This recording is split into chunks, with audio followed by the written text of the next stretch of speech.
ल साथीहरु, आज हामीले BSc BA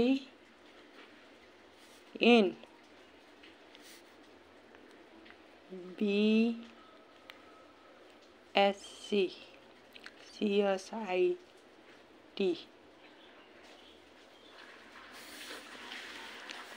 in B.Ed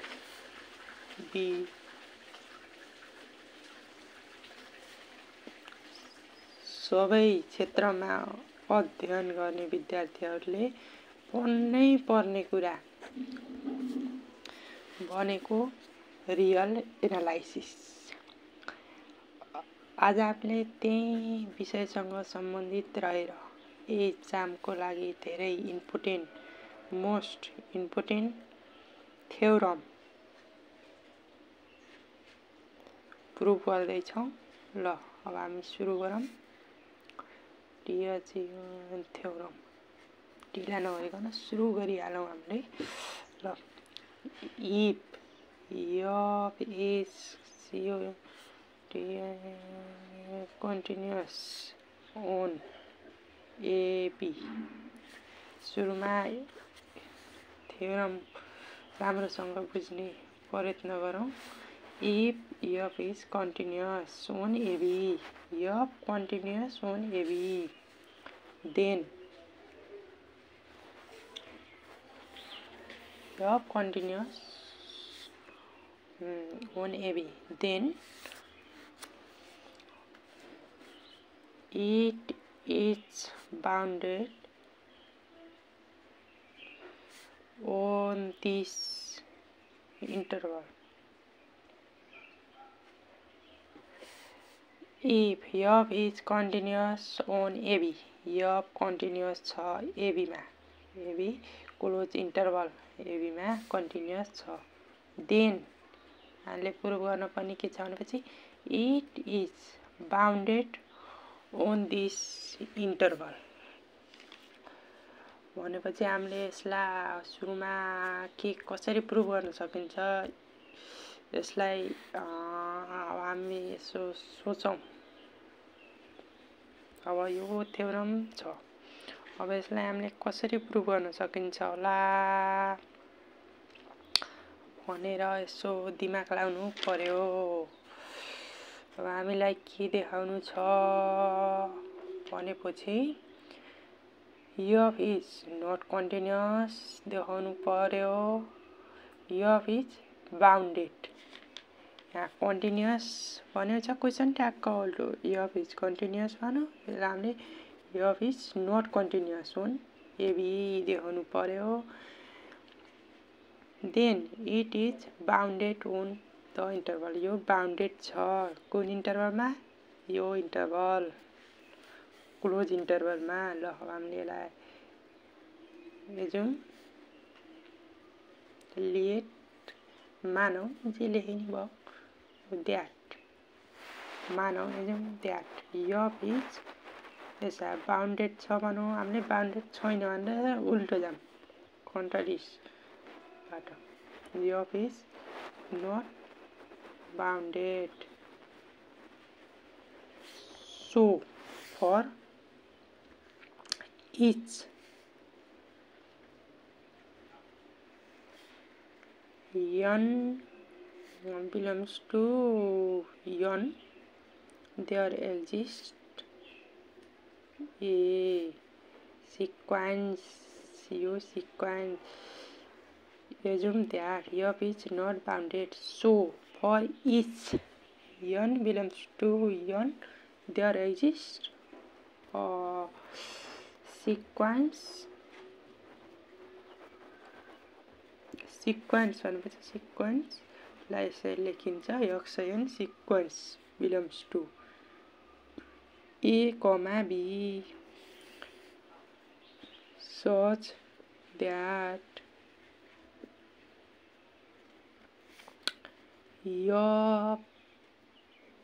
xn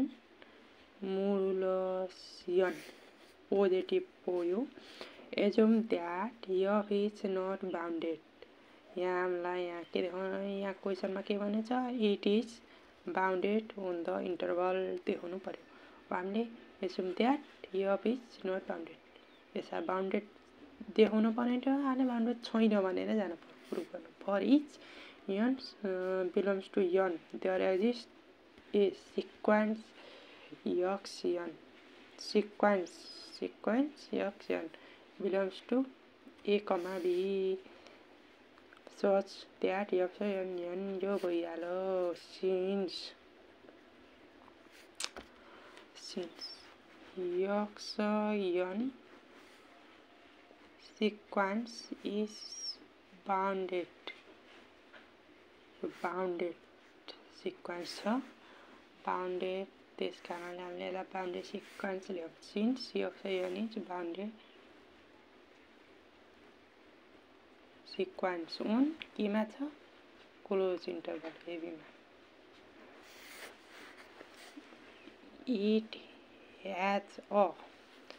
फेरि यसको सब सिक्वेन्स के हुन्छ यसलाई सब सिक्वेन्स लेखौँ न सब सिक्वेन्स यक्सन सब सिक्वेन्सलाई यसै लेखिन्छ यक्सन के subsequence since sequence action is bounded sequence on maybe it has a subsequence action के subsequence ले ऐसे ले जब हम ले ला उसको हम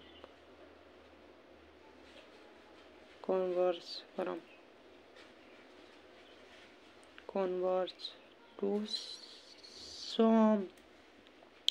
point कुनमा छ x0 belongs to A, B some point converge to some point x0 belongs to A, B अब यसलाई हामीले सिक्वेन्सलाई कसरी लेख्न सकिन्छ यन के सिक्वेन्स यसलाई x0 लेखौँ सुरुमा x0 एन्ड गरौँ यसलाई हामीले कसरी लेख्न सक्छ यन के यसरी पनि लेख्न सकिन्छ बिलोङ्स ग्रेटर देन यन के लेखौँ यन के फर अल यन के केमा छ बिलोङ्स टु यन फेरि यसलाई हामीले इम्प्लाइज बनाएर लेखौँ न इम्प्लाइज द्याट बनाउनु पर्यो यो एक्सन केही गर्न पर्ने यसलाई इम्प्लाइज द्याट भने इम्प्लाइजमा लेख्ने यप थप्ने त्यही हो यप थप्ने अनि बुझ्यो भयो अगाडि यप लगाइदिने यता पनि यप लगाइदिने यस्तै काट्ने जिरो यसलाई के भन्छ भन्ने क्वेसन आयो एउटा यसलाई हामीले can not converge to some point x0 belongs to A, B 10 action के x0 मानि मेरा ऐसे लेखिम action के को सही मेरा बुलाई दी मुनिस greater than यन के for all यन के belongs to N implies that यो आज सिक्वेन्स एन्ड सिरिजमा पढेको कुरा जो हो त्यही भएर यसलाई धेरै व्याख्या गर्न परेन सबैले बुझेकै कुरा हो उता हामीले सिक्वेन्स एन्ड सिरिजमा पढिसकेको कुरा हो यसलाई नै मिलाएर लेख्ने हो अप्सन के डज नट इक्वल टु हामीले के क्वेसनमा के भनेको छ therefore if f is continuous on AB हामीले कन्टिन्युअस भनेको छ अब हामीले यसलाई not continuous f is not continuous on AB उनलाई 8 लेखौँ न x0 belongs to एबी यसले कन्भर्ज टु सम पोइन्ट यसमा यो यहीँले नि therefore f is not continuous. Hence f is यहाँ not bounded भने मलाई bounded बाउन्डेड रहेछ नट बाउन्डेड नभएपछि स्वत बाउन्डेड रहेछ भन्ने थाहा हो बाउन्डेड on AB ल अब this complete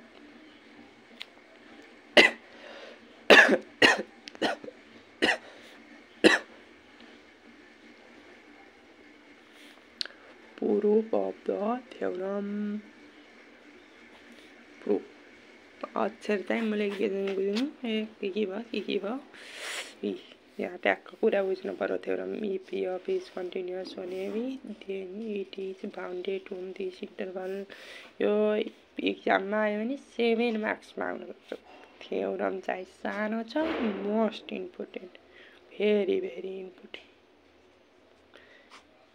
TU question PU question पनि हो 2081 मा आएको छ PU TU 2079 मा आएको छ most important very important theorem if f is continuous on AB फेरि बुझौँ ल मैले सुरुदेखि repeat theorem if f is continuous on AB यसलाई हामीले बाउन्डनेस theorem पनि भन्न सकिन्छ अब यो यस बाउन्डनेस theorem भन्न पनि सकिन्छ if f is continuous on AB then it is bounded on this interval proof assume that f is not bounded so for each n belongs to m there exists a sequence action belongs to AB such that f sequence action is bounded sequence on AB it has a sequence चिम्ब गरेर लेख्न सक्नुपर्छ converge to some point so x0 belongs to AB thus action k belongs to x0 and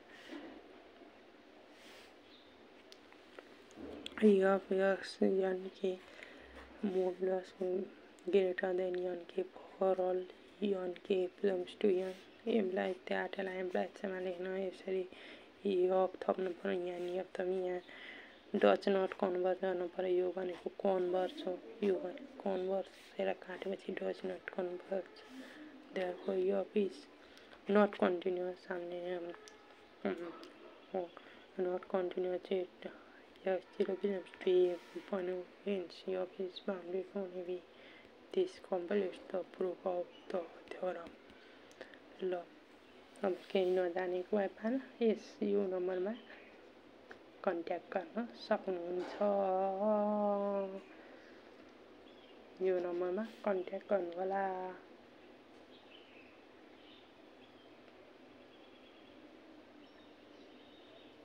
केही समस्या परे पनि ट्याक्क यो नम्बरलाई टक्क भन्नु 7 नम्बर लिएर आइज